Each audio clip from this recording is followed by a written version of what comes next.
মৃত ব্যক্তিরা কিভাবে বুঝতে পারে যে সে মারা গিয়েছে? একজন মৃত ব্যক্তি কিন্তু প্রথমে বুঝতে পারে না যে সে মারা গিয়েছে। মৃত ব্যক্তির মৃত্যুর পর সর্বপ্রথম যে আওয়াজটি শুনতে পায় তা হচ্ছে ইন্না লিল্লাহি ওয়া ইন্না ইলাইহি রাজিউন। শুরুতে মৃত ব্যক্তি বুঝতে পারে না যে সে মারা গিয়েছে। সে মনে করে যে সে হয়তো স্বপ্ন দেখছে। সে দেখে তার আত্মীয় স্বজন, পরিবারের লোকেরা তার কাছে। সে দেখে তাকে গোসল করানো হচ্ছে, তার জানাজা পড়ানো হচ্ছে, তাকে কবরে নামানো হচ্ছে। এরপর যখন তার দেহের ওপরে বাঁশের কঞ্চি আর মাটির স্তর পড়তে থাকে, তখন তার স্বপ্ন ভঙ্গ হয়। সে তখন উপলব্ধি করে যে সে সত্যিই মারা গেছে। তখন সে চিৎকার করতে চায়, কিন্তু তার চিৎকার কেউ শুনতে পায় না। যখন তাকে দাফন করে সবাই তাকে একা কবরে রেখে ফিরে যায়, তখন আল্লাহ তাআলা তার আত্মাকে পুনরায় তার দেহে ফিরিয়ে দেন আর সে জেগে ওঠে।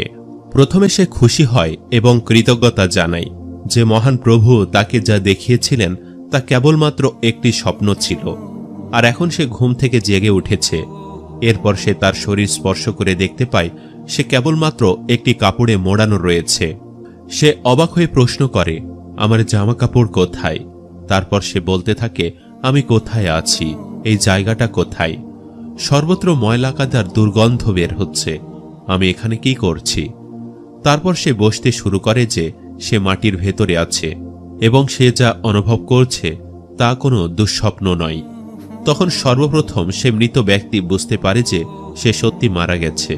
তারপর সে যতটা সম্ভব জোরে চিৎকার করে ওঠে, তার আত্মীয় স্বজনদের ডাকতে থাকে, পরিবারের লোকদেরকে ডাকে, কিন্তু কেউই তাকে বাঁচাতে আসে না। অতঃপর সে ব্যক্তি আল্লাহকে ডাকে। সে বুঝতে পারে এই মুহূর্তে আল্লাহ রাব্বুল আলামিন তার একমাত্র ভরসা এবং আল্লাহর কাছে কান্নাকাটি শুরু করে, ক্ষমা প্রার্থনা শুরু করে। সে বলতে থাকে, হে আল্লাহ, আমাকে ক্ষমা করো, হে আল্লাহ, আমাকে ক্ষমা করো।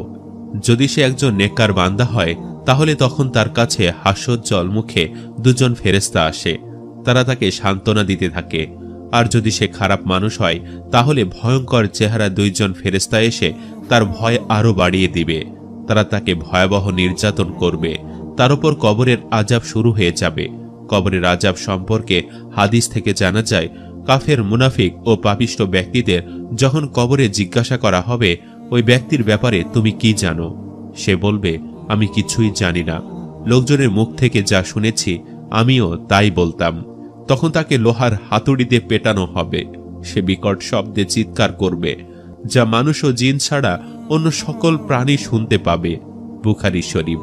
প্রিয় দর্শক, আল্লাহ রাসূল সাল্লাল্লাহু আলাইহি ওয়াসাল্লাম ইরশাদ করেন, যদি আমি এই আশঙ্কা না করতাম যে তোমরা মৃত ব্যক্তিকে দাফন করায় ছেড়ে দিবে, তাহলে আমি আল্লাহ তাআলার কাছে দোয়া করতাম যাতে কবরের আযাব যা আমি শুনতে পাই ও দেখতে পাই তা যেন আল্লাহ তাআলা তোমাদেরকেও শুনিয়ে দেন। প্রত্যেকটি মানুষই যেন কবরের সেই আওয়াজ শুনতে পায়। সহিহ মুসলিম। আল্লাহ রাসূল সর্বদা দোয়া করতেন, ইয়া আল্লাহ, আমি তোমার কাছে কবরের আযাব থেকে আশ্রয় চাই। প্রিয় দর্শক, একবার ভেবে দেখুন, আল্লাহ তাআলা যার অতীত ও ভবিষ্যতের সকল গুনাহ মাফ করে দিয়েছেন, তিনি যদি এইভাবে কবরের আযাব থেকে আশ্রয় চেয়ে থাকেন, তাহলে আমরা তো গুনাহের সাগরে হাবুডুবু খাচ্ছি। আল্লাহ তাআলার কাছে দোয়া করি, আল্লাহ তাআলা যেন আমাদের সকলের মা, বাবা, স্ত্রী, সন্তান এবং আমাদের পরিবারের সমস্ত লোকদের গুনাহ মাফ করে দেন। সম্মানিত দর্শক, ভিডিওটি আপনাদের কাছে কেমন লেগেছে তা আমাদের কমেন্ট করে অবশ্যই জানাবেন, আর সবাই আমাদের সাথেই থাকবেন। আজ তাহলে এই পর্যন্ত।